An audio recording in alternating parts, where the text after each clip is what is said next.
오늘 우리에게 주시는 하나님의 은혜의 말씀은 요한계시록 16장.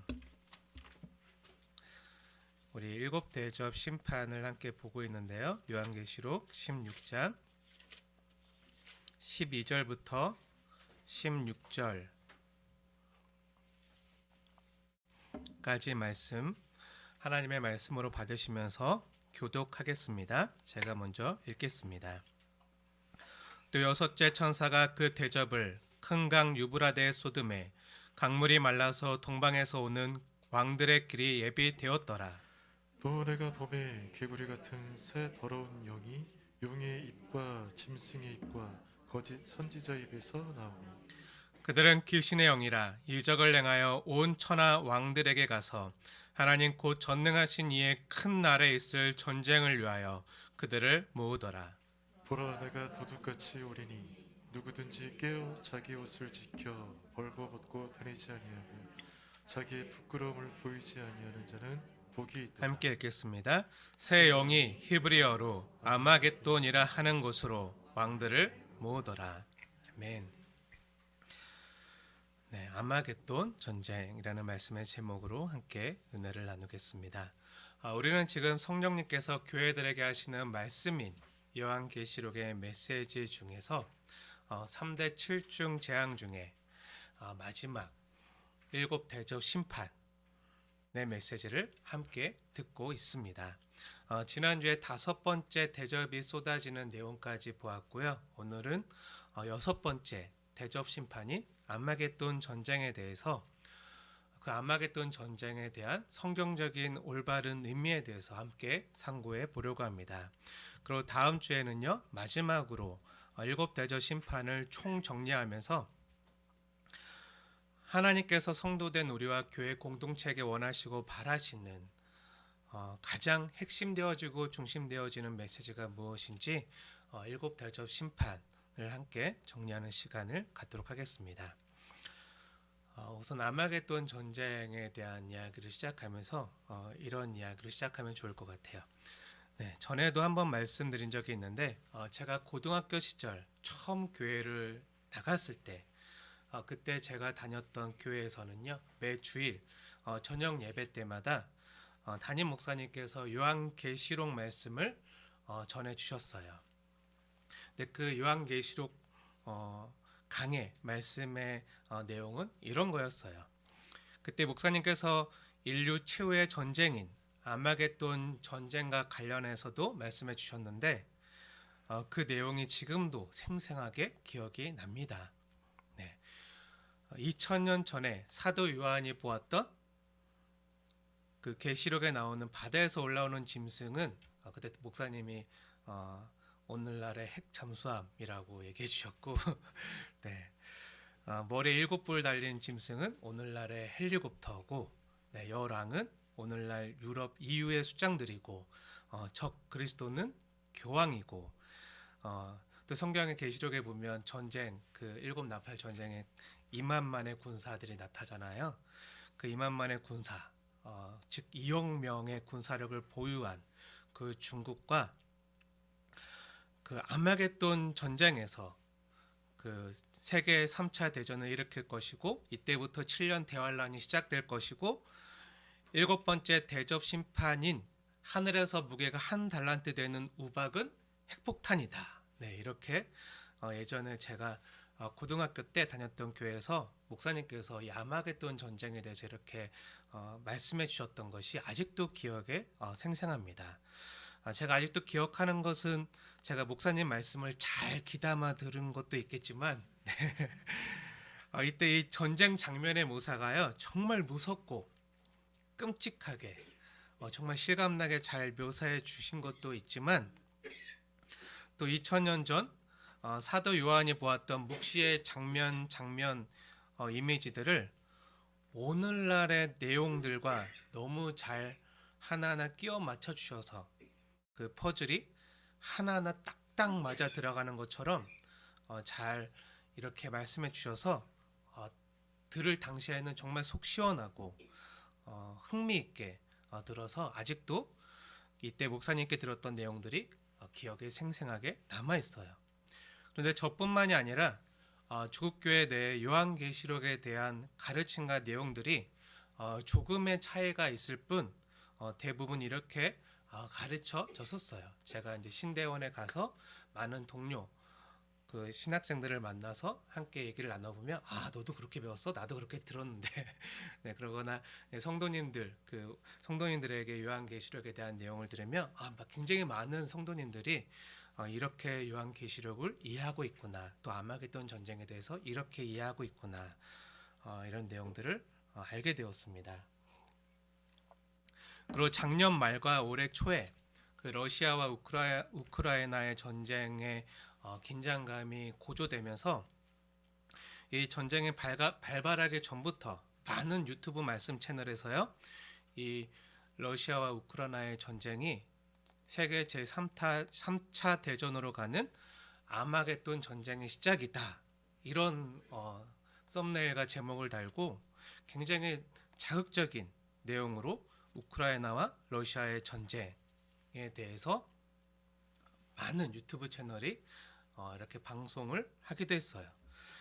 러시아와 우크라이나의 전쟁이 3차 대전의 시작이 될 것이고, 그 마지막 전쟁의 장소가 6번째 대접 재앙인 아마겟돈에서 치러질 것이고, 마지막은 7번째 대접 재앙인 무게가 1달란트나 되는 큰 우박인 핵폭탄이, 핵미사일이 하늘로부터 떨어져서 사람들에게 큰 재앙이 임할 것이다, 이런 내용들로 유튜브 내용에 대한 아마겟돈 내용들이 도배가 되었던 그런 시기를 오늘날 우리가 살아가고 있습니다. 이렇게 말하는 내용들이 요즘에 더욱 부쩍 너무 많아졌어요. 물론 이렇게 자극적이고 두려운 내용으로 말하는 것이 자신의 유튜브 채널의 조회수를 높이는데 도움이 될지는 몰라도요, 문제는 성경에서 정말 그렇게 말하고 있는가, 이것을 잘 살피는 것이 중요합니다. 여러분은 어떻게 생각하십니까? 오늘날 이렇게 무분별하게 검증되지 않은 여러 혼란한 말씀의 홍수 속에서 미혹되거나 혹은 너무 지나친 두려움에 빠지지 않도록 보다 진지하게 아마겟돈 전쟁의 올바른 성경적인 의미를 이 시간에 말씀을 의지해서 함께 상고해 가려고 합니다. 물론 조금 전 제가 말했던 내용처럼 가르치거나 또한 믿는다고 할지라도 이러한 내용들이 다 이단이라거나 사입이라고 말해선 안 돼요. 네. 제가 처음 고등학교 때 다녔던 교회 담임 목사님께서 그렇게 가르치셨지만 제가 그 교회에서 예수를 믿고 주님을 영접하고 회개하고 돌이키고 신학교까지 갔거든요. 정말 그 교회를 기억하고 추억하면요, 정말 뜨거움과 열정이 있었던 그런 교회였어요. 또 사실 많은 교회들에서 대부분 한국 교회에서 요한계시록을 안 가르치는 것이 가장 큰 문제이지, 그나마 용기 내어서 또 이렇게라도 요한계시록을 연구해서 가르치는 교회와 목회자들이 있다는 것은요, 안 가르치는 것보다는 조금 낫다고 생각합니다. 해석의 방향이 조금 다른 것뿐이지, 나와 조금 다른 해석을 한다고 해서 저 교회는 이단이고 사입이야 하는 것은 정말 조심해야 돼요. 네, 함부로 정죄해서는 안 됩니다. 그 교회 역시 주님의 몸된 하나의 공교회일 수 있습니다. 주 예수님의 교회예요. 그렇기 때문에 함부로 어느 교회에 대해서 이단이다 사입이다 얘기하는 건요, 주님의 몸된 교회, 우리의 지체고 손과 발이 되는 교회를 우리가 같이 욕하거나 훼손하는 아픈 일이 될 수가 있기 때문에 함부로 정죄해서는 안 됩니다. 그럼에도 불구하고 우리가 하나님의 말씀을 보다 건강하고 또 바르게 균형 있게 이해하기 위해서 말씀을 끊임없이 연구하고 상고하고 탐구하는 일은 정말 중요하다고 생각합니다.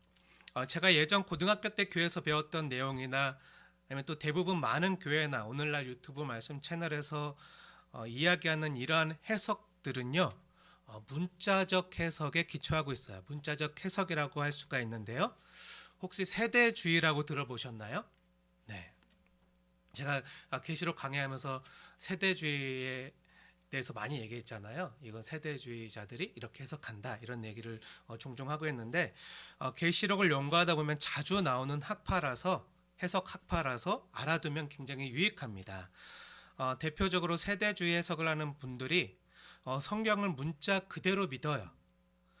계시록에 나타난 일들도 문자 그대로 성취되고 이루어질 것이라고 믿는 거죠.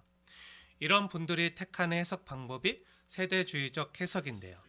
예전 조국교회 초기의 대부분의 목사님들은 이런 세대주의 해석 방법으로 요한계시록을 배우고 해석했어요. 성경 문자적으로 해석하고 믿는 것이 때론 좋을 때도 있어요. 우리도 하나님 말씀을 그대로 믿잖아요. 네, 이건 좋은 거예요. 네. 세대주의 해석이나 우리가 믿는 개혁주의 해석이나 성경을 분명히 문자 그대로 이해해야 되는 중요한 공통적인 부분이 있는데요. 그게 뭐죠? 예수님의 동정녀 탄생, 그리고 예수님의 십자가의 죽으심, 그리고 예수님의 부활, 그리고 예수님의 승천, 또 예수님의 재림, 다시 오심을 우리는 성경 그대로 문자적으로 믿어요. 이건 정말 중요한 거예요. 기독교의 기본 진리고 뼈대고 골격이고 핵심이에요.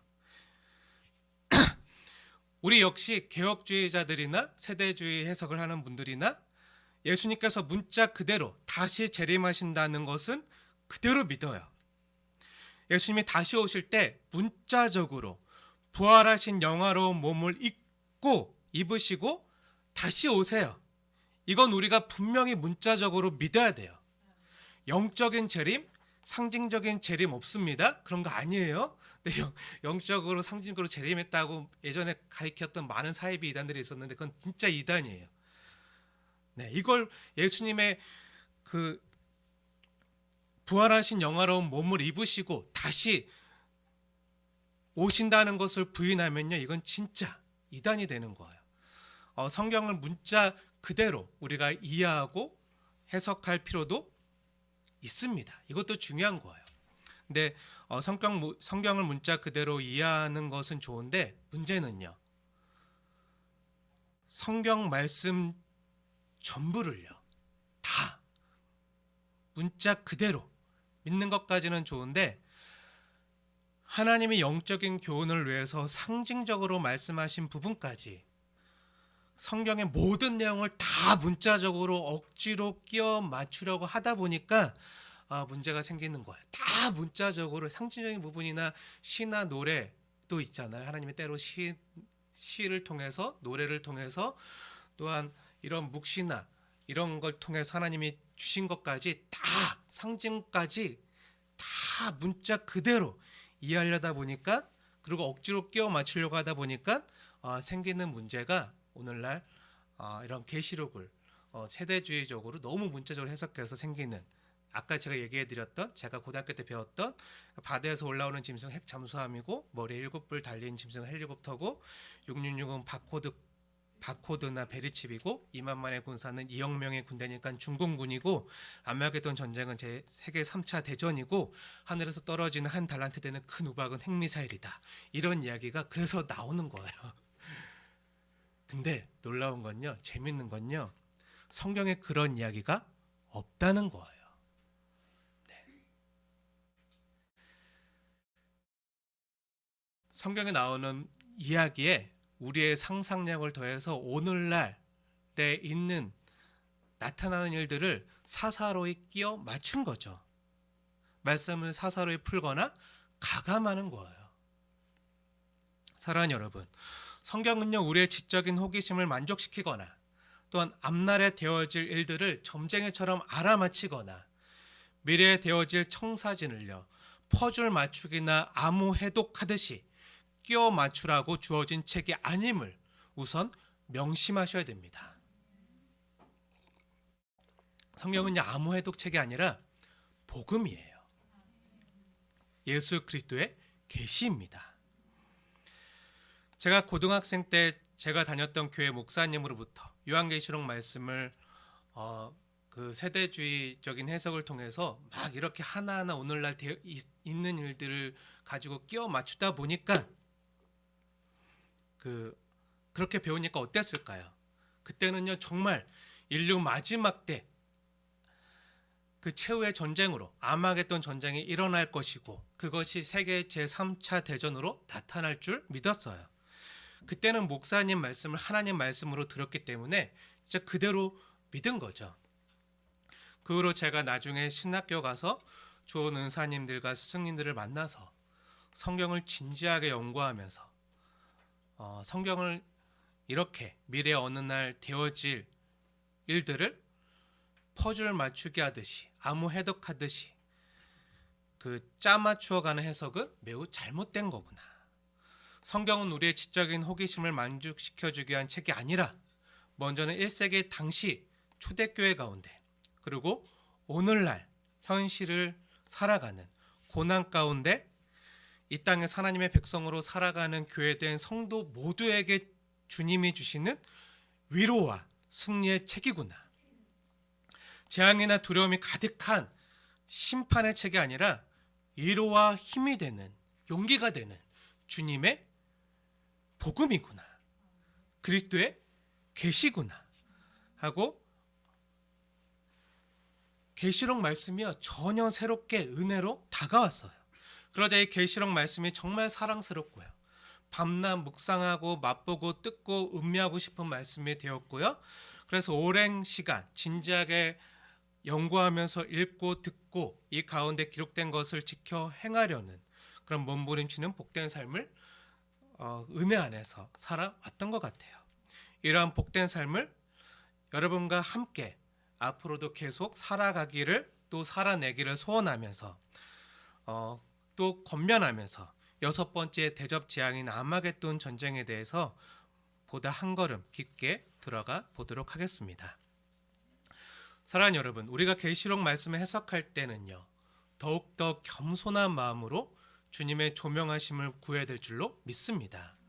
특히 6장부터 16장까지 그 일곱인, 일곱 나팔, 일곱 대접 3대 7중 재앙 시리즈가 나오잖아요. 근데 많은 성경학자들 역시 여기에 나오는 심판과 재앙의 모든 내용들이 무엇을 지시하고 가르치는지에 대해서 시원하게 다루지 못하고요. 정확히 알기가 어렵다는 것이 공통적인 견해예요. 우리가 모르는 것은요. 모르는 채 남겨두어야 돼요. 사설에 풀려고 해서는 안 돼요. 사람이 어미로시 하나님에 대해서 다 알 수가 없는 거죠. 우리는 하나님께서 우리에게 알려주신 범위 내에서만 하나님을 또 하나님의 뜻을 알 수 있는 거예요. 이게 뭐죠? 네, 계시입니다. 우리 사람에게 하나님 자신과 뜻을 스스로 나타내 주신 것을 우리는 계시라 그래요. 특히 요한계시록은요. 많은 상징과 묵시 문학의 형태로 쓰여졌기 때문에 더욱더 주의하고 조심해서 겸손히 해석하고 다룰 필요가 있어요. 이 3대 7중 재앙의 내용들이 문자적으로 이루어지는 것인지 아니면 상징적인 것인지 아니면 이 둘이 같이 가는 것인지 자세히 살필 필요가 있는 거죠. 어떤 부분은요 문자적으로 우리가 믿어야 돼요. 또 어떤 부분은 묵시 문학의 형태로 주어졌기 때문에 상징적으로 이해해야 돼요. 또 어떤 분은 이게 같이 가는 부분이 있어요. 그래서 우리가 이 말씀을 성령의 조명하신 가운데 잘 분별하고 이해하도록 우리가 애쓰고 말씀을 잘 들어야 되는 부분이 있어요. 성령이 교회들에게 하시는 말씀을 잘 귀담아 들어야 돼요. 근데 우리가 이 계시록 말씀을 이해할 때 먼저 생각해야 될 것이 이 계시록은요. 계시로 주어졌다는 거예요. 우리가 시는 시로 이해해야 돼요. 그렇죠? 시는 시로 봐야 되잖아요. 예를 들어서 제가 예전에도 얘기했지만 나부기가 역겨워 가실 때에는 사뿐히 지려밟고 가시옵소서 하는 시가 있어요.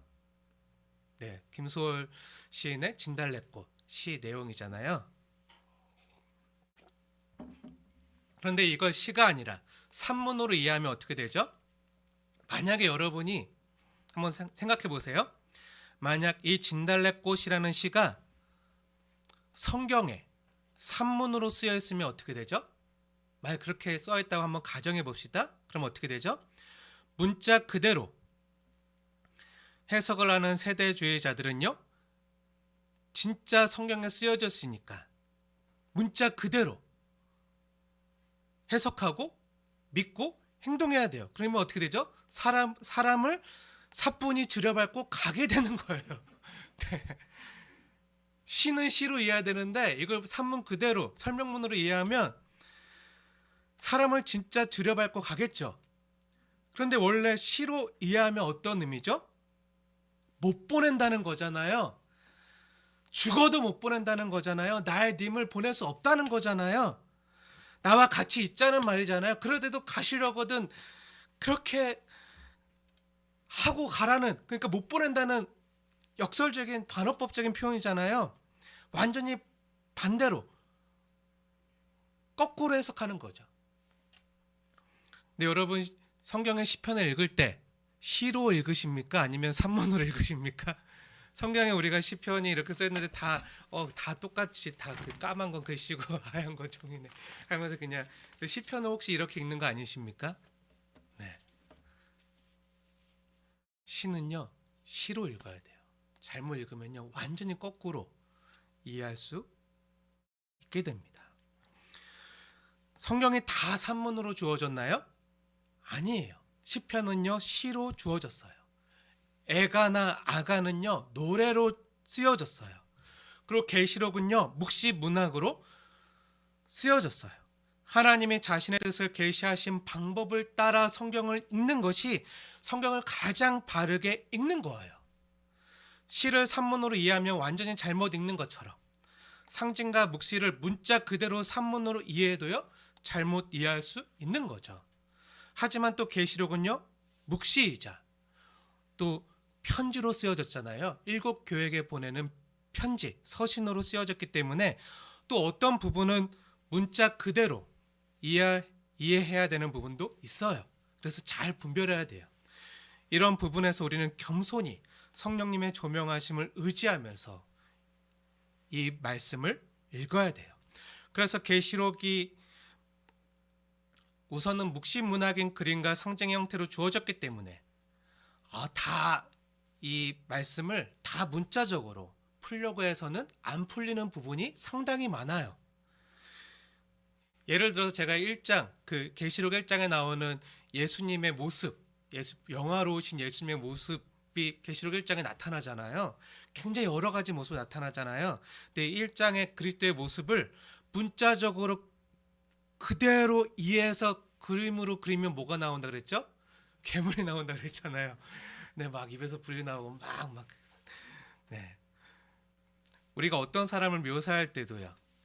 저 사람은 정말 컴퓨터 같은 두뇌와 우윳빛깔 같은 피부와 또 초콜릿 같은 복근이 있어 하면 그 사람의 명석한 머리, 지혜, 그리고 그 사람의 그 정말 뽀얀 피부, 그리고 운동으로 탄탄하게 단련된 근육, 이런 것들을 상징하는 묘사하는 걸 알잖아요. 근데 그 사람이 머리가 컴퓨터로 된 게 아니잖아요. 기계 장치가 아니잖아요. 그리고 피부는 우유 액체처럼 흐물거리는 액체 괴물도 아니고 네, 복근이 초콜릿으로 이루어진 게 아니잖아요. 뭐죠? 상징으로 묘사한 거죠. 상징으로 표현한 거예요. 그래서 우리가 계시록 말씀을 상징으로 이해하지 않으면 이상하게 풀리는 경우가 많아요. 우리가 매주 보아서 알고 있지만 사도 요한이 초대교회 당시 로마 황제와 그 세력을 뭐로 비유했죠? 용과 사탄, 그 용과 짐승의 세력으로 표현했잖아요. 그렇다고 로마 황제의 모습이, 로마 황제의 피부가 용의 비닐로 덮여져 있나요? 그 발톱을 지닌 실제 물리적인 용이나 짐승의 모습이 아니잖아요. 네, 로마 황제는 짐승 같은 놈이야. 네, 이 상징이잖아요. 오늘 6번째 대접이 쏟아질 때 묘사되는 장면을 보면요, 자세히 보세요.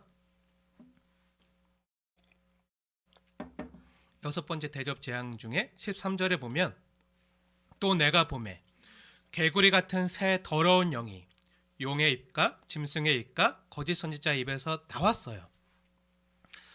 개구리가 정말 입에서 나온 게 아니라, 개구리가 입에서 토해진 게 아니라 상징적으로 쓰인 거죠. 개구리 같은 새 더러운 영이잖아요. 이 개구리 영이 무엇이냐? 14절에 보니까 그들은 귀신의 영이에요. 혐오스럽고 흉측한 영적이고 상징적인 의미가 당시에 그 흉측하고 혐오스러웠던 개구리의 모습으로 상징되어 나타난 거예요. 이 개구리들이 이적을 행하고 개구리들이 온 천하 왕들에게 가서 전능하신 이의 큰 나라에 있을 전쟁을 위해서 왕들을 모으는 게 아니잖아요. 그러니까 이걸 어떻게 풀어야 되죠? 상징적으로, 영적으로 풀어야 돼요. 근데 이 16절에 보면 이 개구리 같은 더러운 새 영이 왕들을 아마겟돈으로 세상 왕들을 모으잖아요. 그럼 여기서 어디까지가 상징이고 어디까지가 문자적으로 풀어야 될지 다 알 수 없기 때문에, 근데 명확한 지명도 나오기 때문에 이걸 무시하면 안 돼요. 잘 봐야 돼요. 그래서 우리는 다 열어놓고 겸손한 자세로 함께 봐야 돼요. 무엇이 더 하나님 말씀의 바른 해석인가를 성령님의 도우심을 의지하는 가운데 말씀에 창념하는 거죠. 그럼 문자주의적인 해석을 하는 세대주의자들은 이 아마겟돈 전쟁을 어떻게 이해할까요? 우리가 이것도 알 필요가 있어요. 세대주의 학자들은 문자적으로 해석을 한다 그랬잖아요. 그럼 많은 세대주의 학자들은요, 이 아마겟돈 전쟁을 종말에 벌어질 제3차 세계대전을 가리킨다고 이렇게 생각해요. 그래서 예수님의 재림 직전에 7년 대환란 기간을 온 인류가 겪게 되는데, 예루살렘 성이 이 용과 짐승과 거짓 선지자들을 대적하기 위해서 동방의 왕들이 마른 유브라데 강을 건너서 예루살렘을 침공함으로써 실제 최후의 세계대전이 일어난다, 이렇게 해석을 해요. 근데 이러한 문자적인 해석 방법도요, 기독교의 역사를 보면요, 시대마다 계속 달라졌어요.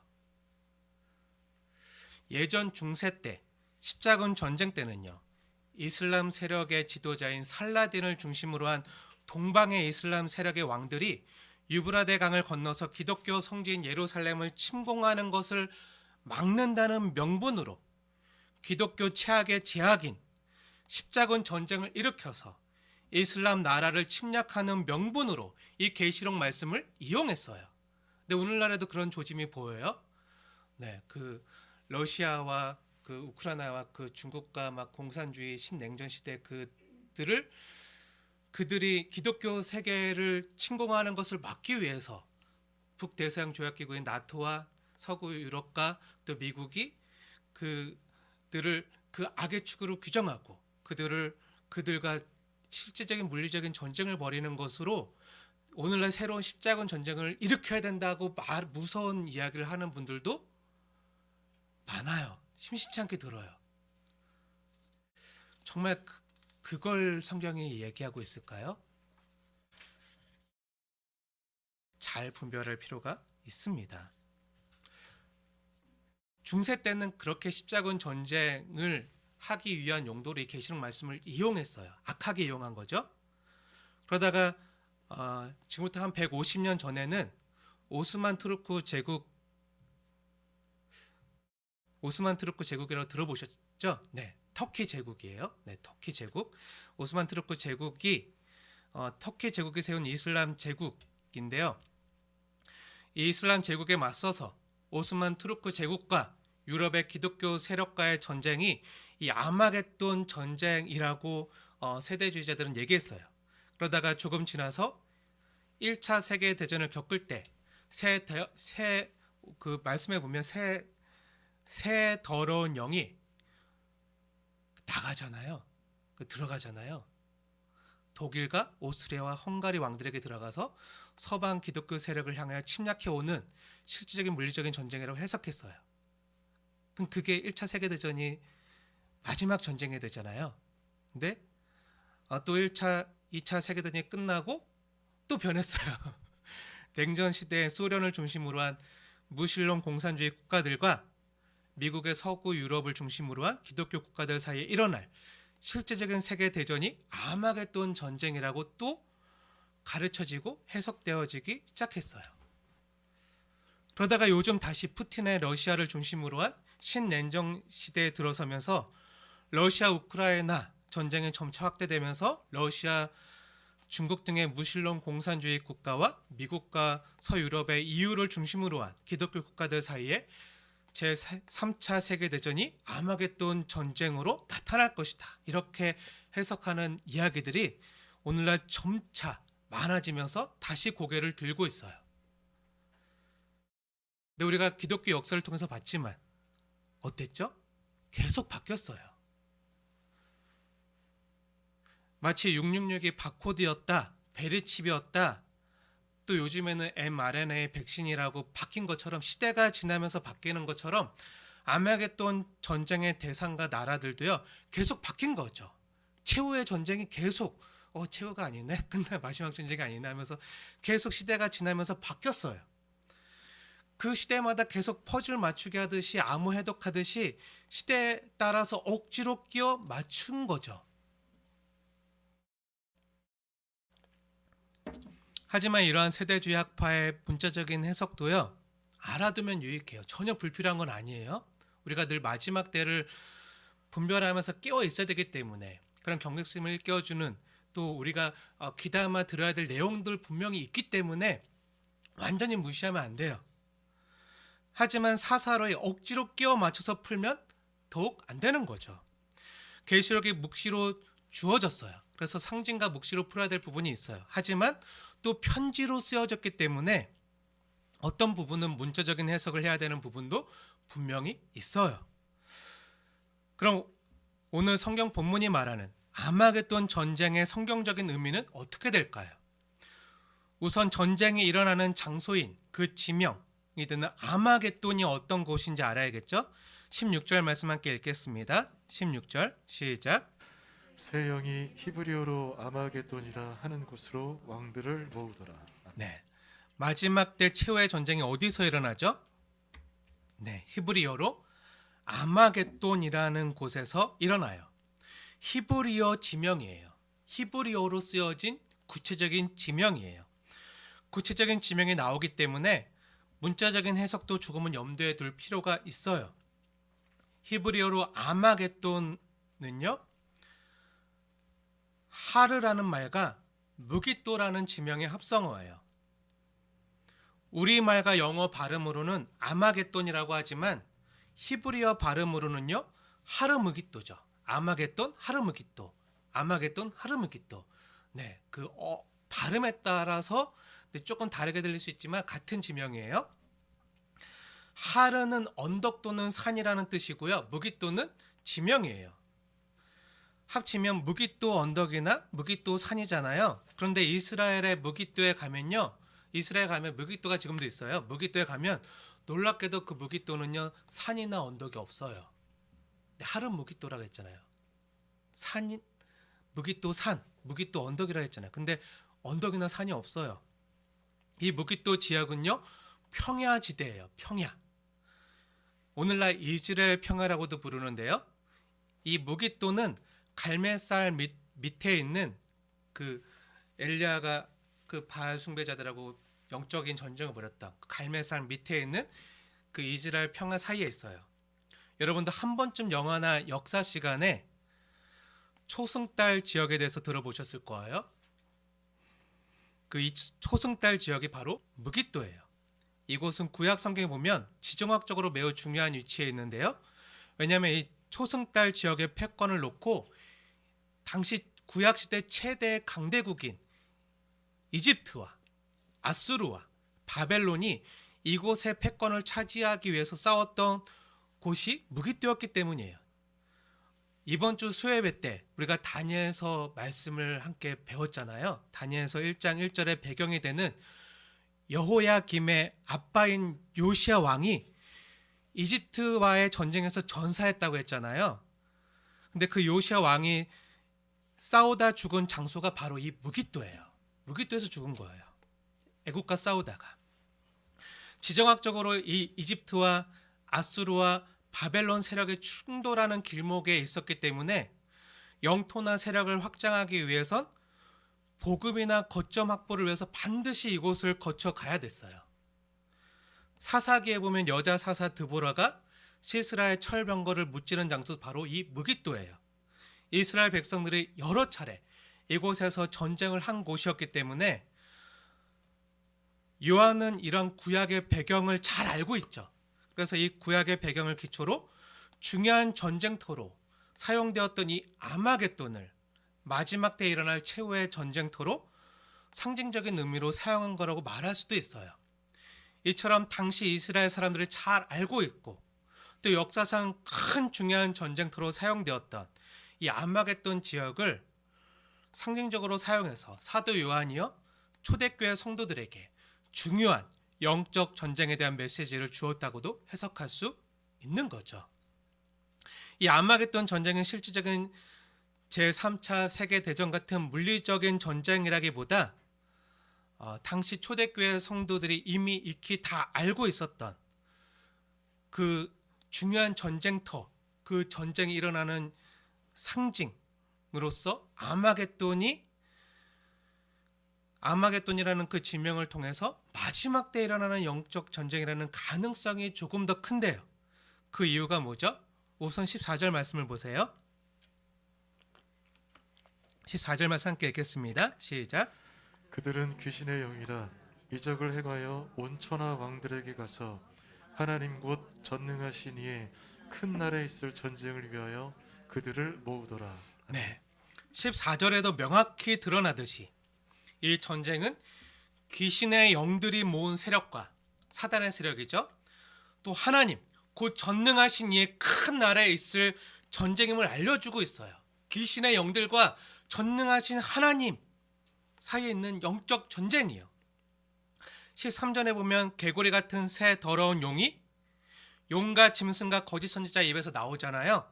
이 용과 짐승과 거짓 선지자는 성부, 성자, 성령 삼위일체 하나님을 패러디한 짝퉁이라고 했잖아요. 모조품이라고 했잖아요. 이 악한 영인 사탄의 세력과 전능하신 하나님 사이의 영적인 전쟁이라는 의미가 좀 더 강해요. 계시록에 보면 이 16장의 6번째 대접 재앙에서 마지막 전쟁이 끝나는 것이 아니라 계시록에 보면요. 16장이 끝난 뒤에 19장 한번 보세요. 19장 보시면 11절에서 21절에 예수님과 예수님을 따르는 하늘의 군대와 사탄의 세력 사이의 최후 전쟁이 또 나오고요. 또 20장 한 장 넘어가서 20장 보세요. 20장 7절 이하에서도 사탄이 옥에서 놓여 땅의 백성들을 미혹하고 모아서 또 최후의 전쟁을 하는데 하늘에서 불이 내려와 그들을 태우고 마귀와 짐승과 거짓 선지자를 불과 유황에 던지는 최후의 전쟁의 장면이 또 나와요. 최후의 전쟁이라고 하면 한 번으로 끝나야 되는데 최후의 전쟁이 계시록 계속 반복해서 나오잖아요. 이건 무엇을 말하는 거죠? 계시록이요. 문자 그대로의 시간의 순서에 따라서 연대기 순으로 기록된 것이 아니라 어린 양을 따르는 그리스도의 군대와 사탄의 세력 사이에 전쟁을요. 이 땅에서 영적인 싸움의 모습으로 계속 반복적으로 다른 장면과 이미지를 통해서 병렬시켜서 그려주고 있다는 거예요. 나중에 19장과 20장을 해석할 때 보다 자세히 볼 거예요. 그때도 문자적인 해석과 상징적이고 영적인 해석 모두 살펴볼 텐데 특히 계시록 20장에 보면요. 곡과 마곡의 전쟁이 나와요. 이 곡과 마곡의 전쟁은요. 에스겔서 38장 말씀과 연관시켜서 봤을 때 에스겔서에 보면 굉장히 구체적인 지명과 나라 이름들이 나오거든요. 그런 것들을 봤을 때 그 말씀도 무시할 수 없기 때문에 문자적인 해석에 대한 그런 중요한 내용들도 우리가 알아야 될 필요가 있어서 그때는 문자적인 측면을 좀 더 강조해서 자세히 한번 다룰 거예요. 근데 우선 한번 그 아마겟돈 전쟁이 계속 반복적으로 다른 모습으로 나타난다는 것을 한번 기억하시고 그럼 우선 또 19장 모습을 한번 보세요. 19장 계시록 19장에 보면 그 예수님께서 백마탄 모습으로 나타나셔서 사탄의 무리와 싸워 승리하시는데 무엇으로 승리하시죠? 한번 보실까요? 19장 15절 보세요. 예수님이 뭐로 승리하시죠? 물리적인 무기가 아니라 뭐로 승리하죠? 입에서 나오는 말씀으로 승리하세요. 그런데 13절에 보면 그 예수님의 적들과 싸움을 벌이기 전에 그 예수님께서 이미 피에 젖은 옷을 입고 계시잖아요. 이 피는요, 어린 양 되신 예수님께서 이미 십자가에서 흘리신 피죠. 자신의 피예요. 그 적들의 피가 아니라 자신의 피예요. 요한계시록 전체에서 어린 양 되신 예수님은 늘 자신의 죽으심으로 그 원수 대적 마귀인 사탄에게 늘 승리를 거두세요. 십자가에서 완전한 승리를 거두셨어요. 그리고 그 예수님을 따른 하늘의 군대 역시요, 그 어린 양 되신 예수님의 피에 옷을 빨아서 희고 깨끗한 세마포 옷을 입은 사람들로 계속 반복해서 나와요. 무슨 말이죠? 성도들이 어떻게 이긴다고요? 예수님처럼 지는 것으로 승리하는 거죠. 지는 방법으로 승리한다는 거예요. 폭력에 폭력으로 맞서지 않고 칼에 칼로 맞서지 않고 십자가 지는 것으로, 사랑으로, 섬기고 용서하고 희생하는 것으로 승리하는 거죠. 그런데 이 마지막 전쟁에서 예수님이 승리하신 방법도요, 하나님의 말씀으로 승리하세요. 물리적인 무기나 미사일이 아니라, 총이 아니라 하나님의 말씀으로 승리하세요. 총과 미사일과 포탄으로 승리한 게 아니에요. 우리는 이것을 염두에 둬야 될 필요가 있어요. 그리고 계속 매주일 반복적으로 말씀드리지만 7 대접 재앙은요, 성도가 아니라 사탄의 세력에게 쏟아 부어지는 심판이라고 했잖아요. 우리가 이미 15장에서 7 대접이 시작되기 전에 그 15장, 그 7 대접이 시작되는 그 15장에서 7 대접 재앙을 앞에 두고 모세의 노래, 어린 양의 노래를 부르며 유리 바다를 건넌 성도들의 모습을 봤잖아요. 이 모습은요, 우리에게 출애굽한 하나님의 백성이 홍해를 무사히 건너고 이를 뒤쫓아온 바로의 군대가 추장당한 것을 보고 주님이 베풀어 주신 구원의 은혜 감사해서 노래를 불렀던 그 출애굽의 그 모습을 우리에게 기억하게 유리 바다를 건넌 성도들. 무슨 말이죠? 성경의 문맥을 봐도요, 15장과 16장의 이 성경 전체의 문맥을 봐도 7 대접 심판은요, 성도에게 임하는 재앙이 아니라 사탄과 그를 따르는 세력에게 쏟아 부어지는 심판인 거죠. 이미 성도는요, 유리 바다를 건너 있어요. 그리고 아직 건너지 못한 그 세력에게 쏟아 부어지는 심판인 거예요. 제가 조금 전에 마지막 때 최후 전쟁이 계시록에서 16장의 아마겟돈 전쟁 한 번으로 나타나고 끝나는 것이 아니라 그 후에 19장이나 20장에서 다른 모습과 다른 장면으로 나타난다고 했잖아요. 물론 이 전쟁이 같은 전쟁에 다른 전쟁이나 해석학적인 문제는 남아있지만, 근데 마지막 때 있을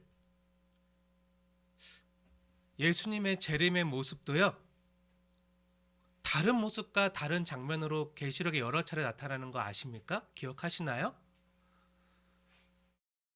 우리가 14장에서 이미 예수님께서 구름 위에 인자 같은 모습으로 앉으셔서 곡식을 추수하는 모습을 우리가 확인하고 봤잖아요. 근데 또 나중에 19장 보면요, 어린 양의 혼인잔치 때 재림하세요.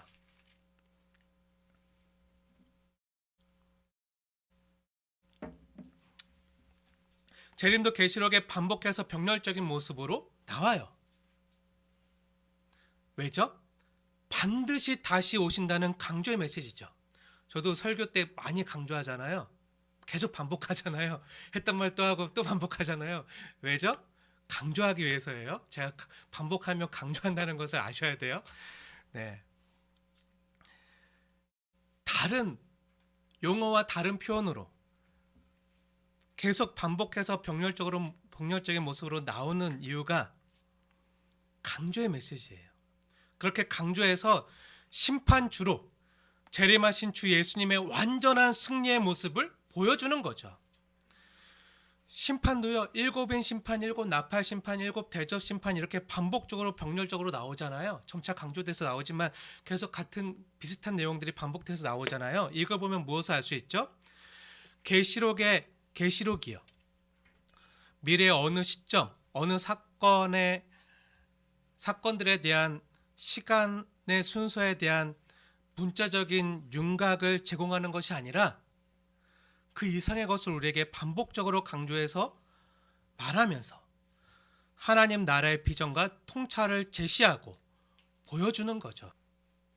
이러한 것을 통해서 하나님이 의도하시고 원하시는 이 땅에서의 교회와 성도됨의 영적인 싸움에 참여하도록 주님께서 성령님께서 강하게 권면하고 요청하는 것이죠. 그게 뭐죠? 특히 아마겟돈 전쟁과 관련해서는 어떤 권면이 나타나죠? 16장 15절 말씀이에요. 너무나도 중요한 말씀이기 때문에 함께 읽겠습니다. 왜 아마겟돈 전쟁 얘기하다가 인류 최후 마지막 전쟁 얘기하다가 15절 말씀이 왜 나오죠? 15절 말씀 함께 읽겠습니다. 시작. 보라, 내가 도둑같이 오리니 누구든지 깨어 자기의 옷을 지켜 벌거벗고 다니지 아니하며 자기의 부끄러움을 보이지 아니하는 자는 복이 있도다. 아멘. 갑자기 인류 최후의 아마겟돈 전쟁을 이야기하는 중에 생뚱맞게 내가 도둑같이 오리니 깨어 있으라 말씀을 하세요.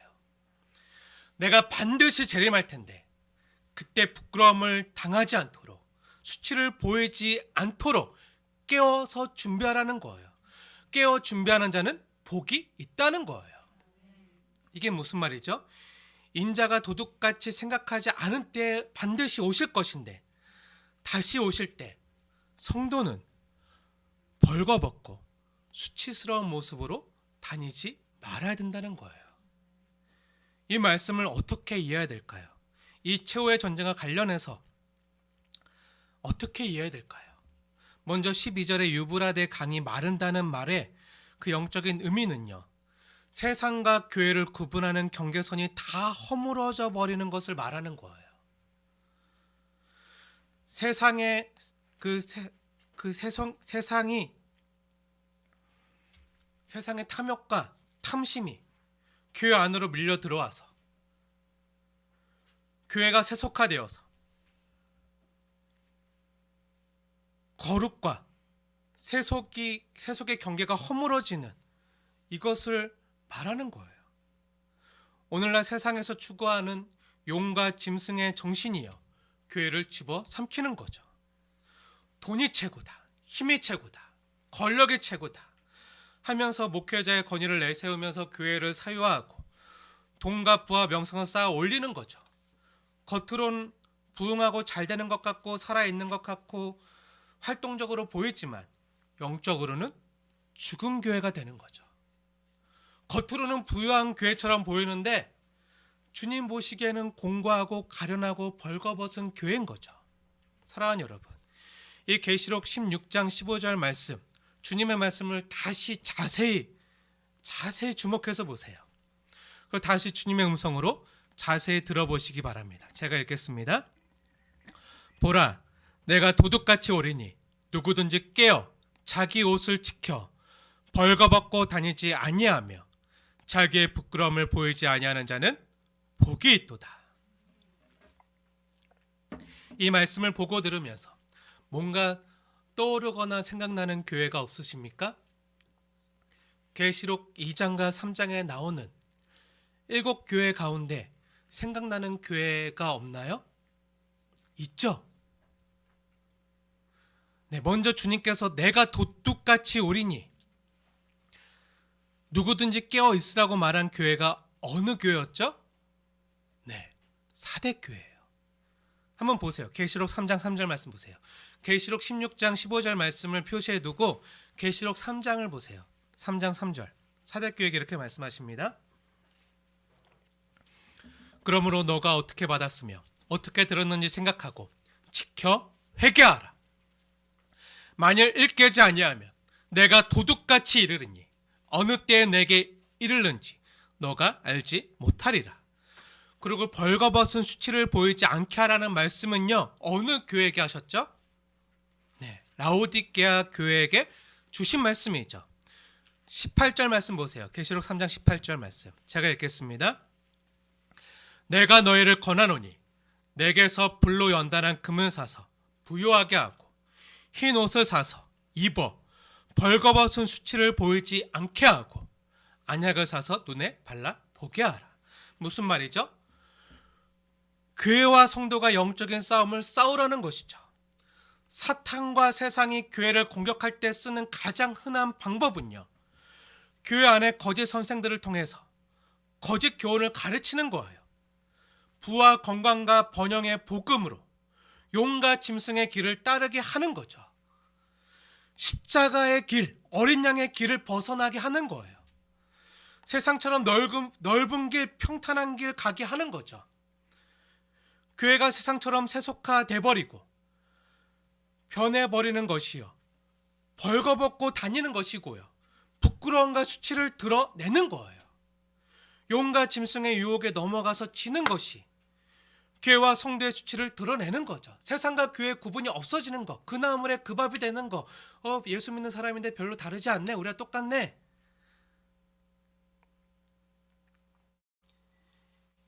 이것이 수치를 드러내는 거예요. 우리의 문제가 뭐죠? 교회가 교회되지 못하고요, 성도가 성도되지 못한 게 가장 문제예요. 교회에서도요, 부자들, 성공한 사람들, 이름 있는 사람들, 영향 있는 사람들이 오면 환영하고 좋아하지만 가난하고 병들고 소외된 사람들이 오면 반기지 않는 그런 교회가 주님이 원하시는 교회일까요? 아니요. 주님 보시기에 너무나 공고하고 가련하고 불쌍한, 살았으나 죽어있는 교회죠. 내가 언제 도둑같이 올지 모르니 깨어서 준비하라. 너의 수치를 드러내지 말라. 근데 너무나도 수치스러운 교회의 모습이 됐어요. 교회가 왜 세상으로도 욕을 먹죠? 세상과 다르지 않기 때문에 욕먹는 거잖아요. 세상에서도 돈과 권력과 힘이 최고인데 교회도 똑같은 거예요.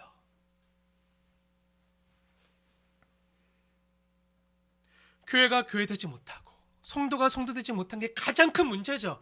이게 가장 치열한 전쟁이죠. 세상의 유혹과 하나님 사이에서 흔들리는 게 문제예요. 결혼 생활의 비극이 뭐죠? 결혼 생활의 가장 큰 비극이 뭐죠? 두 집 살림을 하는 게 비극이죠. 신랑 대신 예수님을 놔두고 바람 피는 것이 비극의 시작이에요. 신랑 대신 주님이 다시 오실 때 바람 피다 걸리는 것이 부끄러움이고 비극이죠. 이게 진짜 영적 전쟁이에요. 지난번에 이 계시록에 나오는 심판의 대상은 사탄의 세력이지만 이 심판의 메시지들은 교회와 성도들을 위해서 주어졌다고 했잖아요. 이 일곱 대접 심판을 보고 들으라고 하는 대상이 누구죠? 초대교회, 일곱 교회 성도들이에요. 그리고 우리들이에요. 하나님의 거룩한 교회들이 이 심판의 메시지를 들으라는 거예요. 그래서 권면하기 위한 거죠. 왜죠? 마지막 때 깨어 준비하고 순결한 신부로, 주님의 거룩한 이름을 간직한 교회로, 성도로 살아가도록 권면하는 거죠. 마지막 때 깨어 준비하고 대비하도록 하기 위해서예요. 최악을 대비하도록 하는 거죠. 아마겟돈 전쟁이잖아요. 최악의 전쟁이잖아요. 일어나서는 안 될 전쟁이잖아요. 근데 그 최악의 모습을 우리에게 보여주면서 그 최악을 대비하도록 하는 거예요. 사랑하는 여러분, 우리는요, 이 땅에서 치열한 영적인 전쟁터에서 살아갑니다. 언제 용과 짐승의 유혹의 폭탄이요, 우리 마음에 떨어져서 우리 마음을 황폐케 할지 모릅니다. 무엇으로 이길 수 있겠습니까? 승리의 무기가 무엇입니까? 또 다른 방법으로 최후의 전쟁의 모습을 기록한 19장 말씀을 보십시오. 11절부터 한번 보세요. 19장 11절부터 보시면 백마탄 충신과 진실 되시는 예수님께서 15절에 무엇으로 승리하시죠? 그 입에서 나오는 예리한 말씀의 검으로 원수들을 이기십니다. 권능의 말씀으로 이기십니다. 예수님께서 사탄의 세 가지 시험을 하나님의 말씀으로 이기신 것처럼 그 광야에서 그 40일 동안 금식하시면서 사탄에게 시험을 받으시잖아요. 그때 뭐로 이기시죠? 하나님의 말씀으로 승리하세요.